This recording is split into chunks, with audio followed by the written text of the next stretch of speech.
Hello and welcome back to Think of a Circle. We have a very interesting and tough topic today, all about I want to quit my PhD. PhD frustrations and the sense of, you know what, I had enough.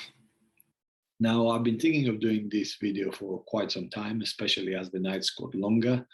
But today is the first day, I believe, of the year where the days now will start getting longer and the nights will start getting shorter. So hopefully this video might help you making the decision one way or another. This is not a permission to quit your PhD by all means. And it doesn't mean that this is a video that tells you to not quit the PhD either. Having said that, I believe I'm quite a positive person. I have managed to come through to the other side, through the tunnel of darkness into the light.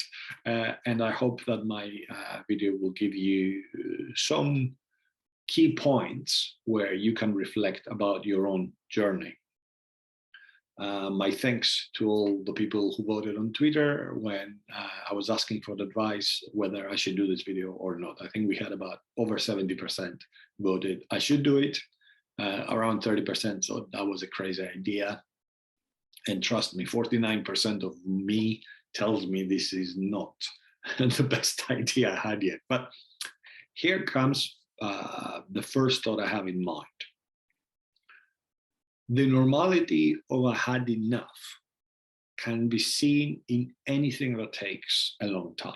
I mean, think about marathon runners, right? And there's, I don't know if some of you are running marathons, but I'm sure you've watched athletes talking about anything that takes too long, and you reach that point where it's a crucial point where you can just quit and stop doing what you're doing, or if you break through that point, you can keep on going.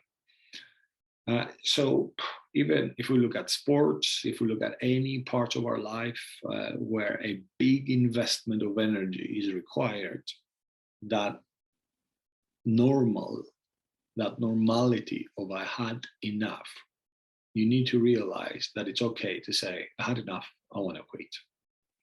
And of course, don't forget that your generation has it the hardest of many other doctoral generations. Any of you that started in the previous 2 years and you're continuing, God knows how many Greek letters we have yet to see in the alphabet of this current crisis. So, keep strong and keep reminding yourself that, this is toughest that has ever been. You're probably going to be the strongest generation of doctorates once you're on the other side. The other thing I just wanted to say is that, to keep it balanced, quitting, it's a tough word to quit, but or failure. Would it be a failure if I quit? I do believe that failure is the cousin of success. We see success over and over again. I mean, on social media, most people would post the really good news and the success of their life, and that really frustrates all the rest of us who are consuming those news, because we forget that it's very unlikely that somebody is going to post a photo or a news item that during their hard times and during the bad times. So you got to put that little filter. When you see other PhD students perhaps posting, they just published something and they're sailing through their PhD, and you're thinking, you know what, I had enough of this. It's your journey. Your journey is different to anyone else's journey. And if you want to measure success, measure it for you. You of yesterday to you of today. The next thing that comes into my mind is never make a decision about whether you should quit or not in the first year. You want to spend at least a year. Since you have invested your energy into doing this PhD, you want to give it a really good shot.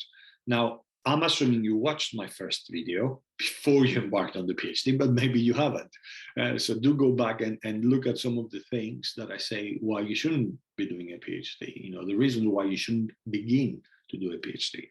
And even if you find some of those reasons there and embarked in this great journey without really thinking it through, I would say that you need to spend at least 1 year if you're a full-time doctorate student, and possibly 2 years if you're a part-time, to make sure you have a more holistic experience. Definitely don't make that decision the first few months. And in most cases, you've paid for the year anyway, so you might as well try and see whether this is something that works for you, and whether what ideas and romantic ideas you had in mind, whether you can find the balance of reality as you are progressing through the months of the PhD. Now, there are, of course, solutions. If you are thinking, even if you are still thinking about quitting, there are potential ways where you can give yourself even more time to make a decision. For example, you have to look at the regulations of your university, wherever you're studying, consider about switching mode. If you're a full-time student, consider switching into part-time. And that might give you a bit of extra time. Put a little bit the brakes on the PhD itself. And that's if short breaks don't cut it, because you will always hear about advice about let it be for 2-3 days, go on a holiday and then come back. That could actually work if this is not one of those key serious moments where you're thinking of throwing the PhD into the fire, which incidentally I almost did one night many years ago. Literally, I wanted to grab the thing and throw it in the fire, but I held back because I wanted to give myself every possible chance before I made that decision, in understanding what was going through my head.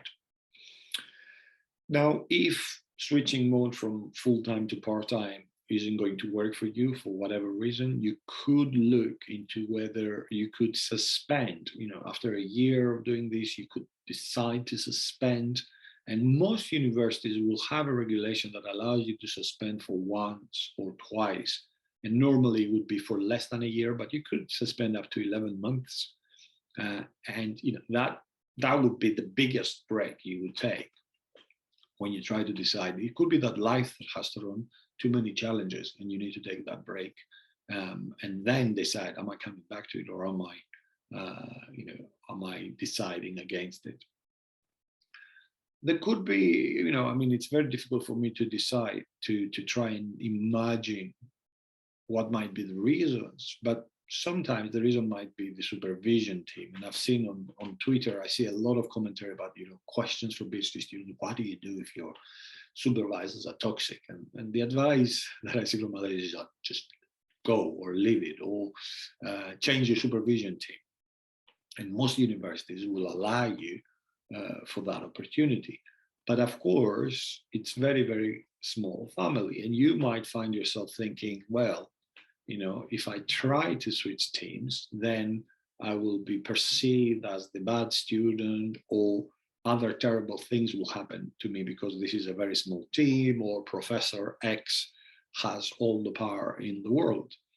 Now, this is where you could, if you're having these feelings, it's very, very difficult to navigate through them. One way of doing this is to take a short suspension of 2-3 months, or even longer. And then when you come back and you have reflected, and if you want to change, that has given you a bit of distance from that supervision team, and talk to the management, the director of the doctoral college, if you have a doctoral college, or the director of doctoral studies at your school, if you're in a school, or faculty, or wherever you are. But that break might allow you to, get rid of all these feelings of negativity, but also the distance that you need to then put in operation the administrative processes that allow you to look at switching to a different supervision team, if that was the issue.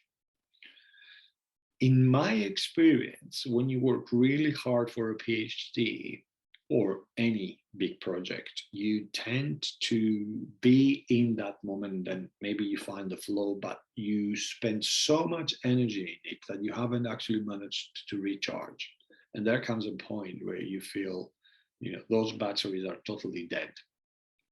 And one of the things I find very, very useful is to make sure I maintain my physical health.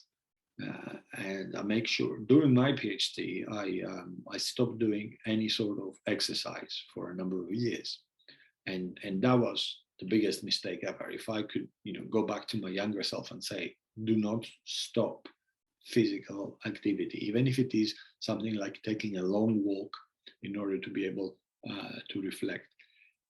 Keeping check of your physical health is one of the best things you can do for yourself.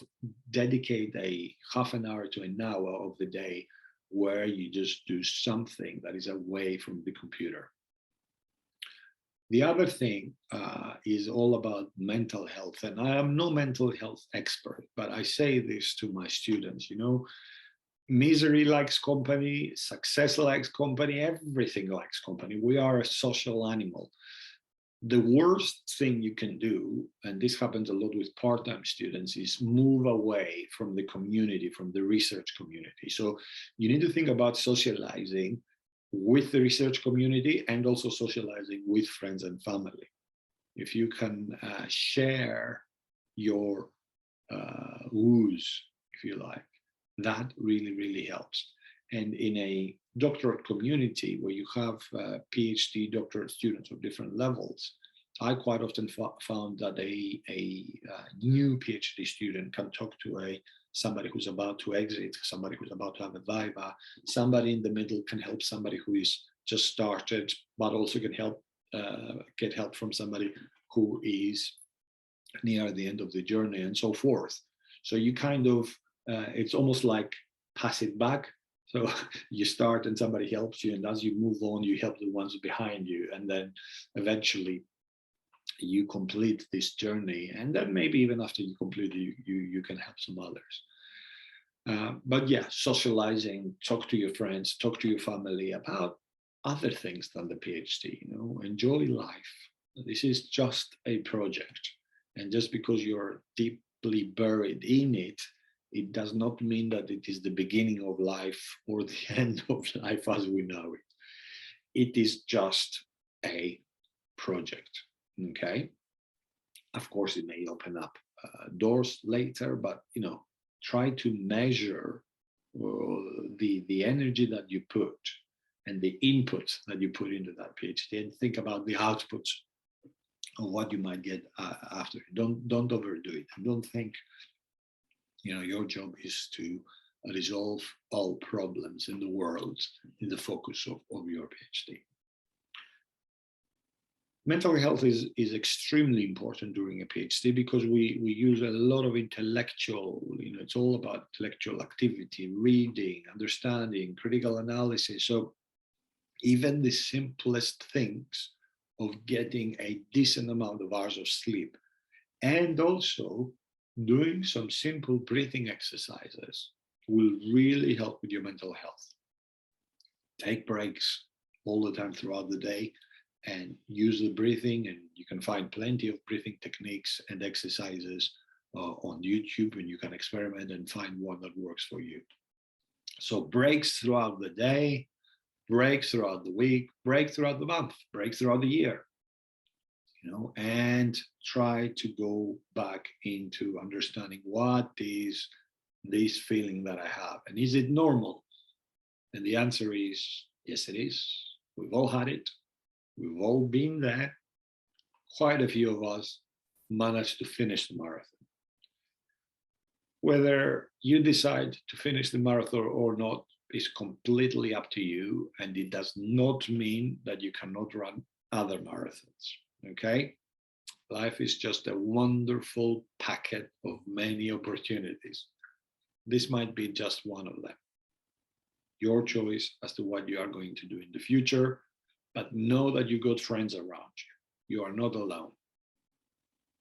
Look after yourself, and good luck.